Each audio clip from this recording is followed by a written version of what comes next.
রাত প্রায় 1টা বাজতে যাচ্ছে। আমি আজকে একটা বিয়ের প্রেডিকশন করছিলাম, ম্যারেজ লাইফ প্রেডিকশন। অ্যাকচুয়ালি যদি মনে করি আলাদা করে ভিডিও বানাবো বসে বসে, সেটা আমার আর হয়ে ওঠে না। তাই কাজ করতে করতে যখন কিছু দেখি তখন মনে হয় এইটুকু একটু মানুষের সাথে শেয়ার করি। আজকে আমি একটু জটক বিচার করলাম, মানে বিয়ের ওই ছেলে মেয়ের 32টা গুণের মধ্যে কটা মিলল, কটা মিলল না। তো আজকে যে জটকটা বিচার করলাম সেখানে 32টা গুণের মধ্যে মাত্র 18টা গুণ, 16টা গুণ মিলেছে। আমাদের শাস্ত্রে বলে যে 18টা গুণ মিললে বা তার থেকে বেশি মিললে ভালো, মোটামুটি তাতে বিয়ে স্টেবল হয়।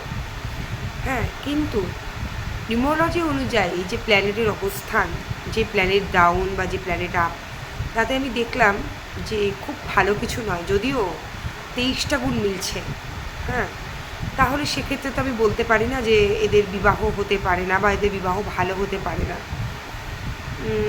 কিন্তু নিউমোলজি অনুযায়ী দেখলাম যে এদের অনেক জায়গায় গণ্ডগোল, এদের প্ল্যানেট এমন এমন ঘরে বসে আছে যেখানে হাজব্যান্ড ওয়াইফের রিলেশনে গণ্ডগোল হতে পারে। তো আমি সেক্ষেত্রে এমন একটা সময় কি করব আমি, যেটা করলে এদের ম্যারেজ লাইফটা ভালো হতে পারে।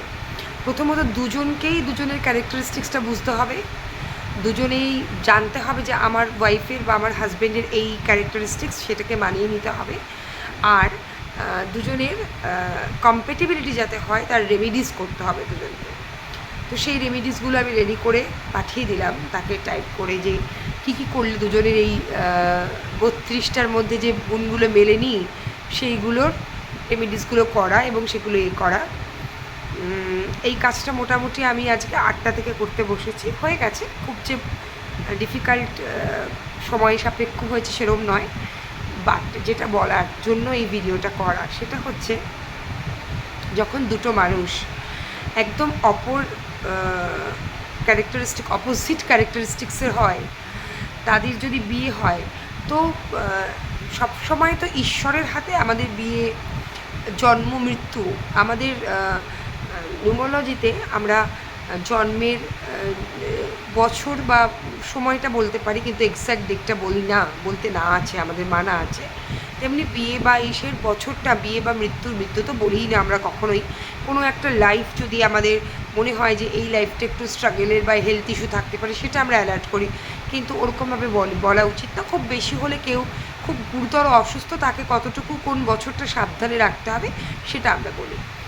আর ম্যারেজের ক্ষেত্রে আমরা ইয়ারটা অবশ্যই বলি, কারণ এটা তো একটা সাংঘাতিক ভাবে বলাই যায়, বলা উচিতও, তাই ইয়ারটা বলি। আর আমি যেহেতু অ্যাস্ট্রোলজিও করি, সেই জন্য আমি ডেটটা বা মাসটাও বলতে পারি যে কোন সময়টা ভালো হবে, কোন দিনটা, কোন মাসটা, এগুলো ভালো হবে আমি বলতে পারি। তো সেভাবেই বললাম, সম্পূর্ণটা ঈশ্বরের হাতে। কিন্তু যখন আমাদের হিন্দু শাস্ত্র অনুযায়ী 32-এর 23টা গুণ মিলে গেছে, সেখানে আমি কখনোই নিউমোলজির বিচারে তার মিলছে না এটা আমি তাকে বলবো না, বা আমি সেখানে না করব না। তাই তাদেরকে আমি দুটোই জানালাম, তাদেরকে আমি দুজনের কি কম্প্যাটিবিলিটি হতে পারে সেটা জানালাম, এবং কি কি করলে এই সম্পর্কটা টিকে যাবে, ঝগড়াঝাটি মনোমালিন্য থাকবে কিন্তু টিকে যাবে আলটিমেটলি, সেটাও জানালাম।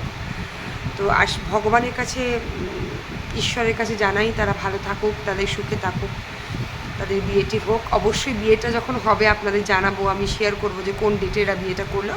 2027 সালটা আমি তাদের জন্য বলেছি যে এই সালটা আপনারা বাঁচুন, নইলে 2030টা একটু বিয়ে দেরি হয়ে যাবে, তাই 27টাই হয়তো ওনারা চুজ করবে। কখন করলেন, কাদের হলো, সবটাই আমি দেখাবো, জানাবো আপনাদের কাছে।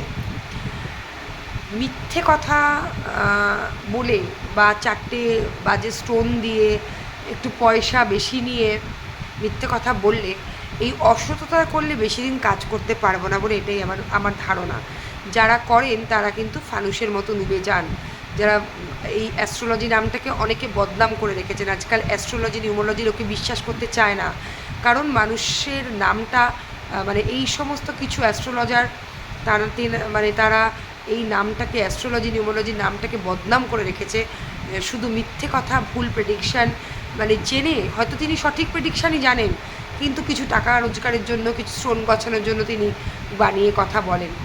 তো সোজাসাপটা মানুষকে বলা এবং মানুষকে সত্যি কথাটা বললে আজকে না হোক কালকে মানুষ কিন্তু বুঝবেই যে আপনি সত্যি বলছেন না মিথ্যে বলছেন। এখন তারা যদি অসন্তুষ্ট হনও, যেহেতু মেয়েটির বিবাহটা লাভ ম্যারেজ, সে হয়তো একটু অসন্তুষ্ট হয়েছে, কিন্তু তার মা বাবা কিন্তু জিনিসটা বুঝতে পেরেছে এবং আমার সাথে এগ্রিড করেছে যে হ্যাঁ ম্যাম আপনি যা যা বলছেন আমাদের মিলে যাচ্ছে,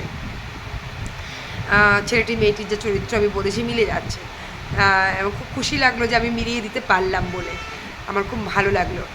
তো হয়তো মেয়েটি একটু দুঃখ পেলেও, যেহেতু প্রেমের সম্পর্ক, কিন্তু যখন ভবিষ্যতে যে জিনিসগুলো ঘটবে তখন নিশ্চয়ই সে বলবে, বুঝবে।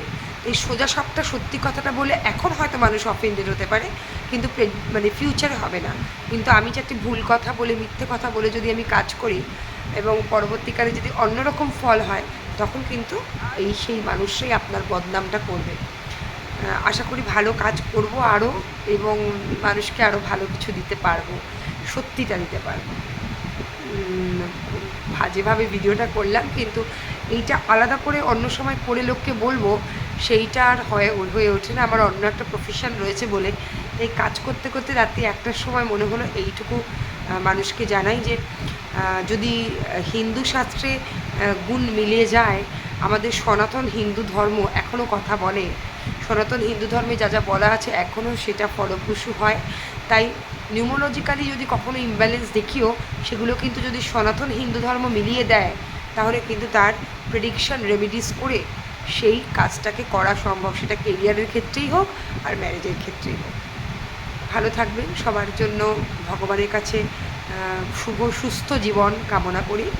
যাদের জটক বিচার আজকে আমি করলাম, যাদের ম্যারেজ লাইফ আমি বিচার করলাম আজকে, তাদেরও জীবনটা খুব ভালো হোক এই কামনা করি।